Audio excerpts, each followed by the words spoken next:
Sesiapa saja yang menjadi bangsat kepada penjualan harta negara ini harus dibawa ke muka pengadilan.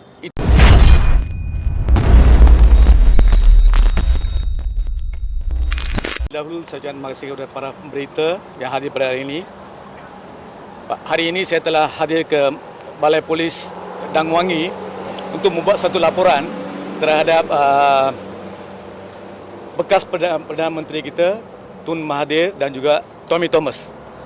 Tujuan saya buat laporan adalah parti kami dan rakyat sekalian sungguh marah terhadap dua entiti ini, iaitu Tommy Thomas dan juga Tun Mahathir, kerana tuan-tuan sedia maklum peristiwa Lahad Datu di mana wira-wira negara yang telah banyak berkorban diri untuk memastikan kedaulatan negara dan sempadannya dijaga sehingga titisan darah terakhir.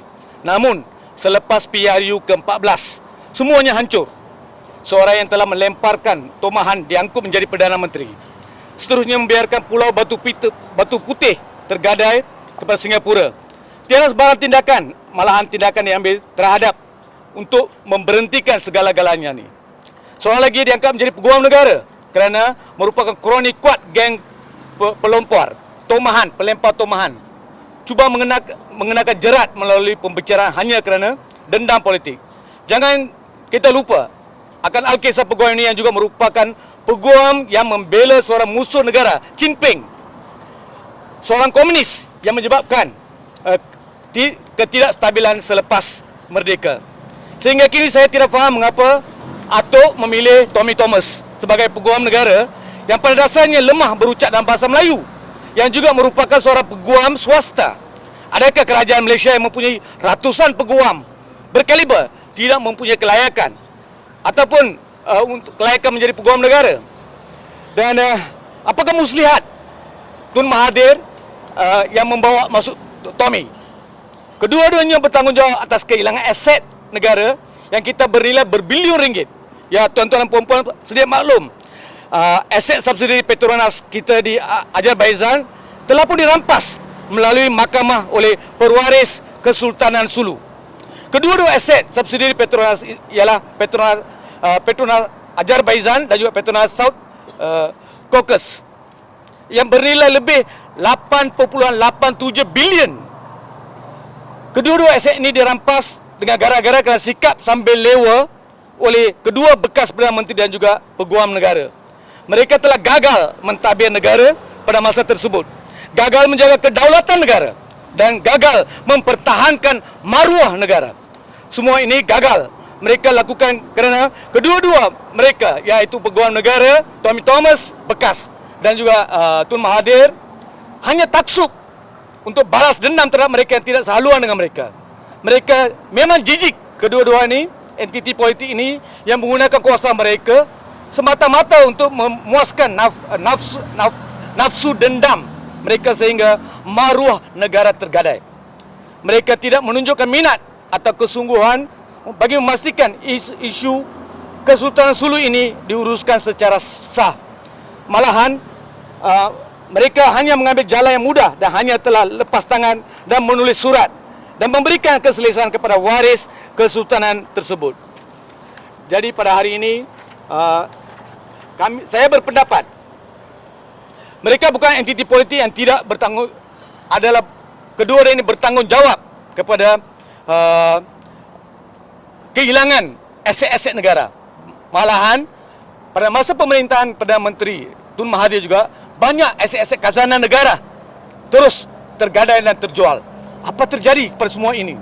Jadi saya mohon dengan laporan polis yang dibuat sebentar tadi, mereka akan disiasat, dipanggil supaya kita dapat kebenaran, ketulusan dan kesiasatan itu perlu menyeluruh dan penuh supaya sesiapa saja yang menggadaikan negara, maruah rakyat, maruah negara harus dipertahankan.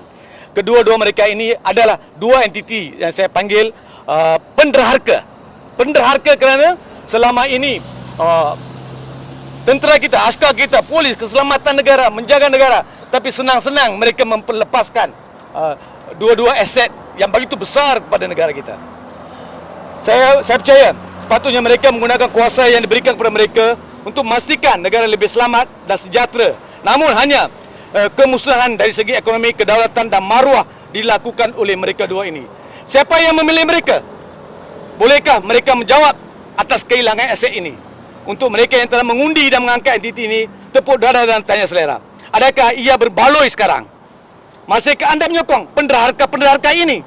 Sebagai seorang rakyat Malaysia, saya merasa amat sedih dan akan kehilangan aset negara yang berupaya untuk menjana pendapatan asing kita secara terurus. Persoalannya sekarang, siapakah yang akan bertanggungjawab atas kehilangan ini?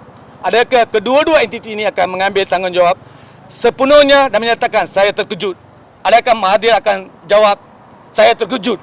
Ataupun Tommy Thomas akan jawab I don't know, I did by rule of law. Kalau ini jawapan mereka, saya percaya Royal Commission, Royal Inquiry has to be set up. Perlu ditubuhkan satu Royal Commission, siasatan diraja, supaya kedua-dua, bukan saja kedua-dua, sesiapa saja yang menjadi bangsat kepada penjualan harta negara ini harus dibawa ke muka pengadilan. Itu saja. Saya telah buat satu laporan polis pada hari ini dan saya harap pihak PDRM akan mengambil sepenuhnya siasatan, menjalankan siasatan sepenuhnya supaya mereka yang bersalah akan dibawa ke muka pengadilan. Terima kasih. Datuk Seri, yang ini ada kaitan juga dengan kenyataan Ahli Parlimen Ahli Parlimen Pulai bawa sampai usul ini perlu dibawa ke sidang parlimen. Ya, saya percaya usul yang dibawa oleh MP Simpang Pulai harus disegerakan kerana ini adalah isu penting, isu negara. Perlu parlimen bahaskan isu ini secepat mungkin supaya negara kita tidak tergadai lagi. Kita tidak tahu. Ini baru dua. Kita tidak tahu berapa banyak lagi aset-aset yang begitu saja dijual semasa darurat. Kita jangan lupa masa darurat. Banyak juga aset-aset negara telah jual.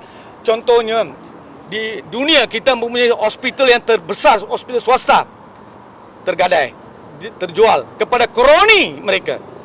Saya harap semua ini akan diperhalusi, dijaga supaya rakyat negara kita tidak kena tertipu dengan semua penjahat-penjahat, penderhaka-penderhaka ini. Okey, terima kasih banyak.